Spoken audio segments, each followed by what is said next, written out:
Assalamualaikum warahmatullahi wabarakatuh. Berjumpa dengan saya, Ibu Siti Nurmini, yang mana akan melakukan podcast dengan Bu dosen yang sangat cantik dan luar biasa, yaitu dengan Bu Sylvia Saukil Firdaus, yaitu seorang mahasiswa S3 ya Bu ya, Duin Wali Songo, kemudian juga dosen di STAI Grobogan, gitu ya Bu ya. Sylvie, dalam ayat tersebut ya Bu ditegaskan bahwasanya Islam itu sangat mendorong sebuah aktivitas ekonomi, tetapi dengan aturan yang jelas agar tidak ada pihak yang dirugikan ya Bu ya. Untuk pertanyaan ini Bu, sederhana ya. Menurut Bu Sylvie, seberapa penting sih konsep perniagaan dalam Islam bagi kehidupan umat saat ini? Oke, yang ditanyakan seberapa pentingnya perniagaan itu sendiri ya buat umat Islam. Karena perniagaan itu muncul di kita setiap hari dengan kehidupan sehari, adanya perniagaan jual beli seperti itu kan ya. Iya. Jadinya itu sangat penting karena itu sebagai ibadah juga bagi kita.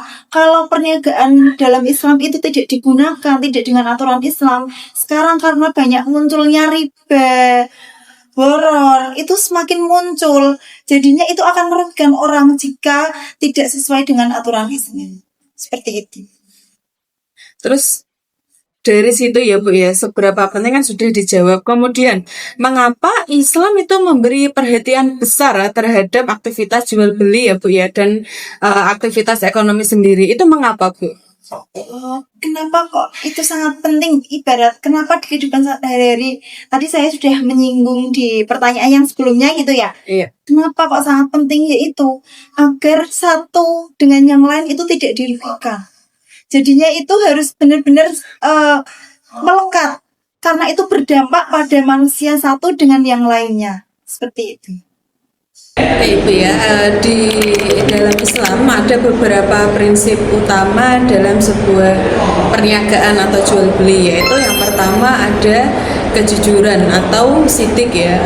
Kejujuran itu merupakan kunci utama ya Bu ya dalam sebuah transaksi kita saat ini, karena di era yang sekarang itu marak sekali pelaku-pelaku ekonomi yang tidak jujur atau melakukan kebohongan, kecurangan ataupun hal yang lainnya. Kemudian yang kedua itu ada kerelaan kedua belah pihak atau sama-sama ridho ya Bu ya. Jadi ketika kita jual beli atau melakukan transaksi ekonomi lainnya itu kedua belah pihak harus sama-sama ridho. Kemudian yang ketiga itu ada juga tidak mengandung horor, kemudian tidak mengandung unsur riba dan maisir.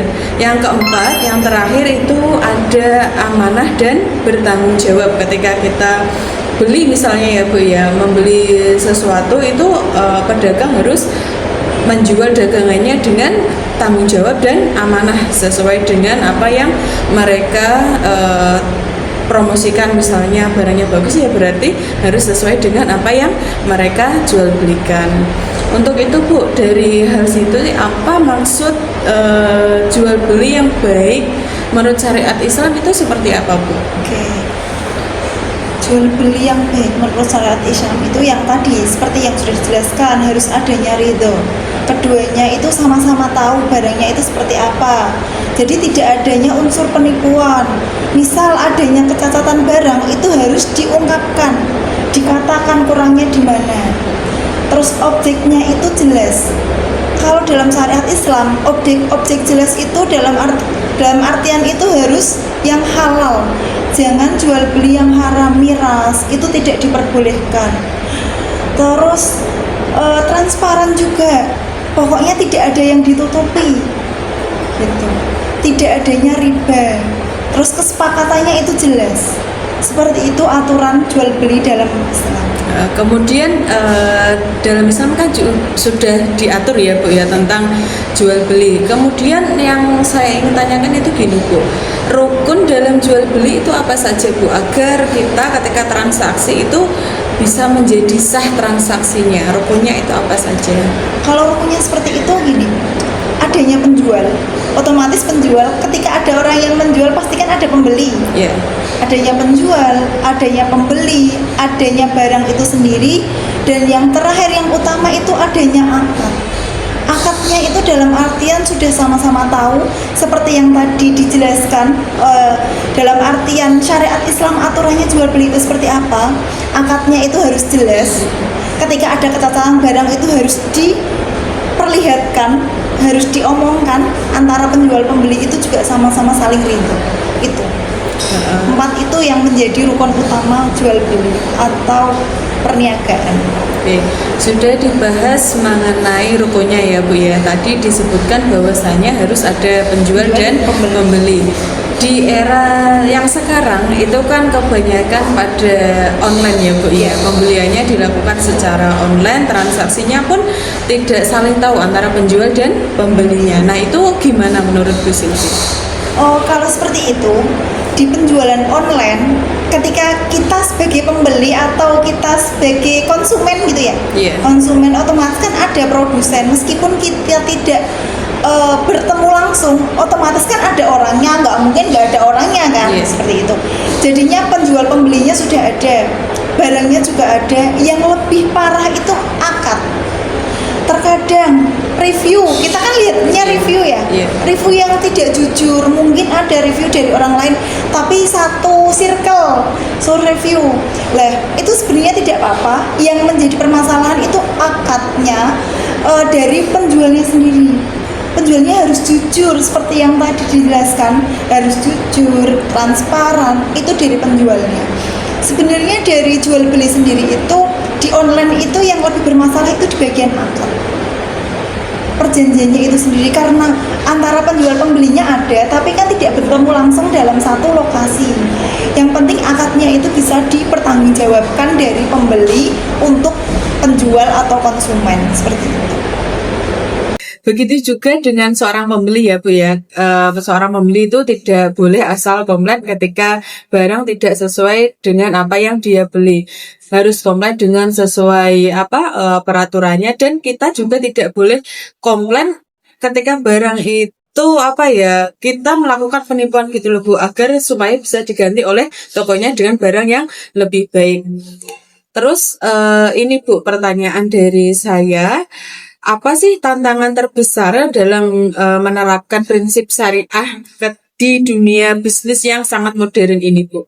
Oke, gini ya.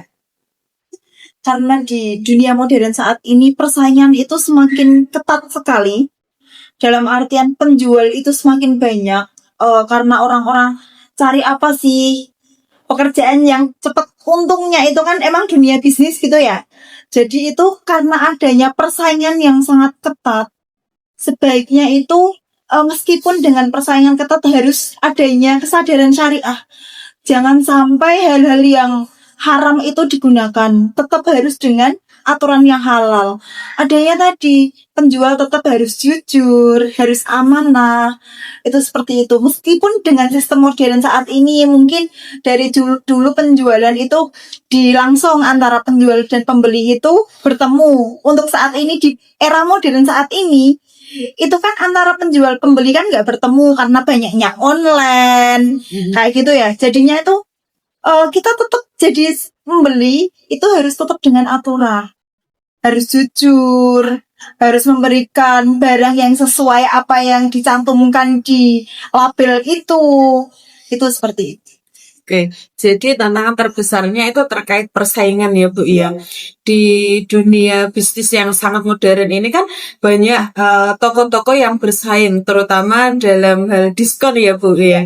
Itu sangat sering kali kita jumpai terkait diskon, cashback, dan cicilan. Nah, semua toko itu rata-rata bisa memberikan fitur itu kepada calon pembelinya. Nah, bagaimana sih Islam memandang cicilan, cashback, ataupun diskon itu bagaimana Bu? Islam memandangnya seperti apa? Oke, ini bukan seolah-olah itu diskon itu tidak diperbolehkan dalam Islam. Dalam Islam itu diskon yang tidak diperbolehkan itu seperti ini.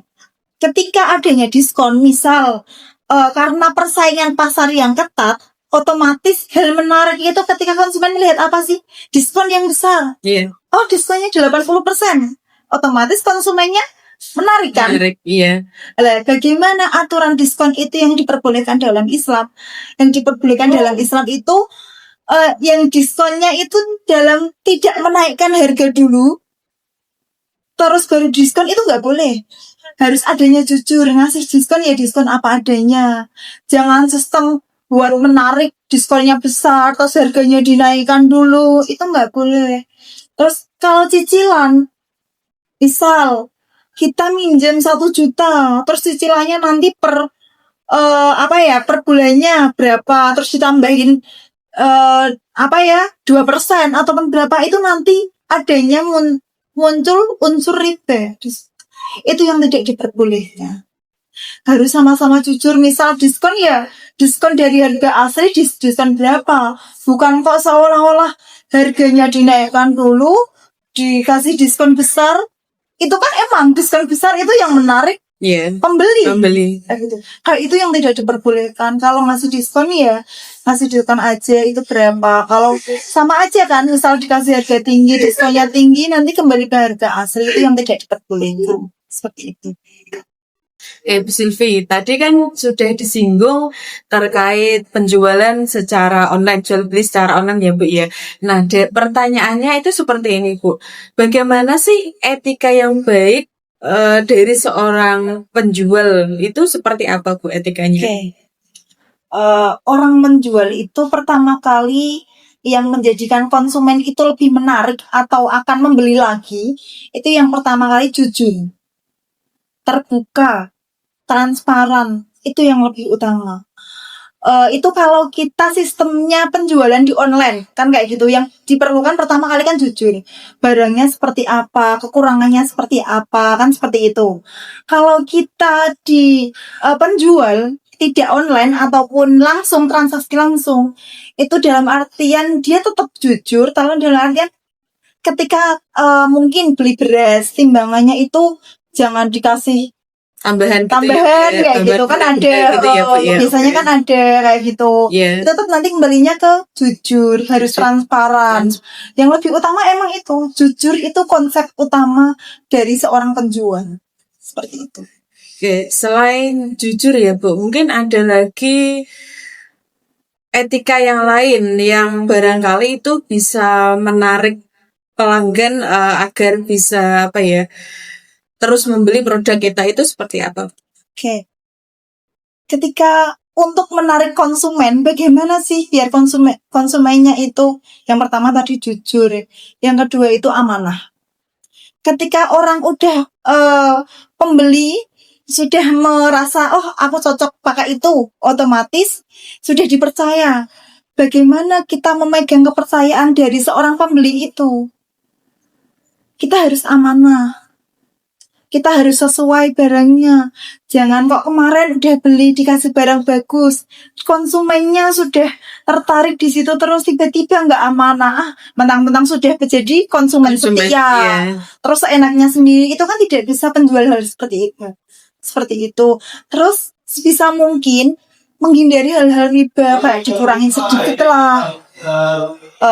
Konsumennya nggak tahu, itu jangan. Seperti itu. Berarti hal-hal yang sekiranya mungkin itu di luar jalur dalam Islam itu sebaiknya dihindari ya Bu ya, agar kita juga menjadi pedagang yang baik menurut Islam, yaitu harus amanah, harus jujur, terutama harus bertanggung jawab dalam dalam jual beli kita. Itu semuanya harus dilaksanakan dengan baik, sesuai dengan produk kita, harus sesuai dengan aturannya gitu ya Bu ya. Tadi dari Bu Silvi sudah menyampaikan banyak hal ya Bu ya terkait jual beli ataupun perniagaan. Kemudian apa pesan, nasihat, serta harapan Bu Silvi terkait jual beli untuk anak-anak muda yang saat ini sudah melakukan banyak sekali transaksi, baik itu offline maupun offline? Oke. Untuk anak muda saat ini, atau bisa dikatakan Gen Z gitu ya. Biasanya kan Gen Z saat ini karena dia pengen jual beli. Yang pertama itu dia harus dengan niatnya yang benar. Dia itu mau jual beli itu untuk apa, kayak gitu. Kadang kan dia pengennya pokoknya untung. Sebenarnya kita nggak fokus keuntungan, emang kita tidak bisa menafikan dalam artian orang menjual itu nggak nyari untung tuh nggak mungkin gitu ya. Untung, tapi di sisi lain keuntungan itu harus tahu manfaatnya itu gimana. Terus di lain ketika kita mendapatkan keuntungan yang tidak perlu kita tinggalkan dan harus kita terapkan, itu kita tahu taraf halal dan haramnya, berapa persen keuntungan yang harus kita ambil, itu harus tahu.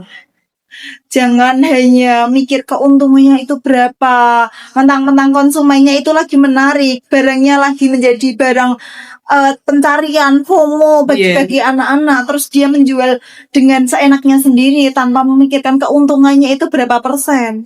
Itu jangan. Intinya pastikan barang itu halal. Halal dalam artian keuntungannya itu halal dengan sesuai takaran aturan syariat. Seperti itu. Oke. Berarti harapan Bu Silvi untuk anak-anak muda yang sekarang itu ketika melakukan transaksi atau jual beli sebaiknya itu memikirkan kehalalannya ya Bu ya, kehalalan rezekinya terkait pengambilan keuntungan, kemudian penjualan produk itu harus sesuai syariat, harus jelas, dan yang lainnya tidak boleh adanya unsur kecurangan ya Bu di dalamnya, seperti itu. Jadi yang bisa kita ambil dari podcast kita kali ini ya Bu ya, terkait perniagaan yang baik menurut Islam itu harus mempunyai sikap jujur, amanah, bertanggung jawab, kemudian tidak mengandung unsur riba, gharar, dan yang lainnya, seperti itu ya Bu ya. Oke, sahabat pendengar, itulah sekilas pembahasan kami terkait jual beli ya Bu ya. Semoga apa yang kita bahas pada kali ini bisa bermanfaat untuk kita semuanya dan menjadi pembelajaran yang sangat penting ya Bu ya untuk anak muda yang mana sudah melakukan transaksi lebih intens ya anak muda sekarang ya Bu ya. Mungkin itu pembahasan kita pada episode kali ini, semoga bermanfaat gitu ya Bu ya. Saya akhiri ya Bu ya. Oke, saya akhiri, semoga bermanfaat. Bila itu ya. Assalamualaikum warahmatullahi wabarakatuh.